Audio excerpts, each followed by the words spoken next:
ফ্যাসিস্টদের সাথে নিজেদের সংশ্লিষ্টতার কথা অস্বীকার করলেন বিসিবির সভাপতি ফারুক আহমেদ। বললেন, তেমন কোনো বিষয় থাকলে বর্তমান সরকারের সময়ে তার পক্ষে বিসিবির সর্বোচ্চ চেয়ারে বসা সম্ভব হতো না। এছাড়া ভারতীয় ক্রিকেট দলের বাংলাদেশ সফর এখনও বহাল আছে বলেও জানালেন ফারুক আহমেদ।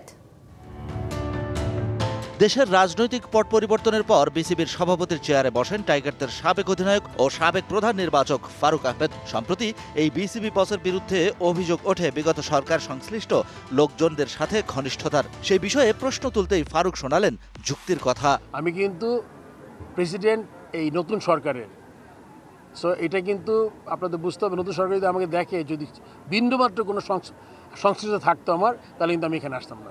গেল এপ্রিল জুড়ে বিসিবির নানা ইস্যু নিয়ে সরগরম ছিল গণমাধ্যম।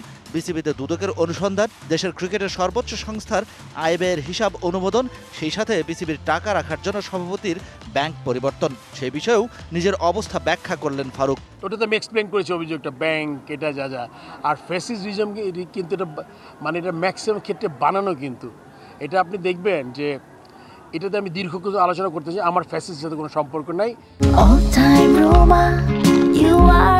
All time Roma. Taste it, love it. ঘরে বাইরে ব্যস্ত সময় পার করছে জাতীয় ক্রিকেট দল। সামনেই পাকিস্তান সফর, এরপর পূর্ব নির্ধারিত সফর হিসেবে বাংলাদেশে আসার কথা রয়েছে ভারতীয় ক্রিকেট দলের। সম্প্রতি সেই সফর নিয়ে সৃষ্টি হয়েছে ধোঁয়াশা। আদৌ কি ভারত আসবে বাংলাদেশ সফরে? ওরা কিন্তু পুরো ট্যুর কনফার্ম করেছে এবং আইটিআরএ তৈরি হয়ে গেছে।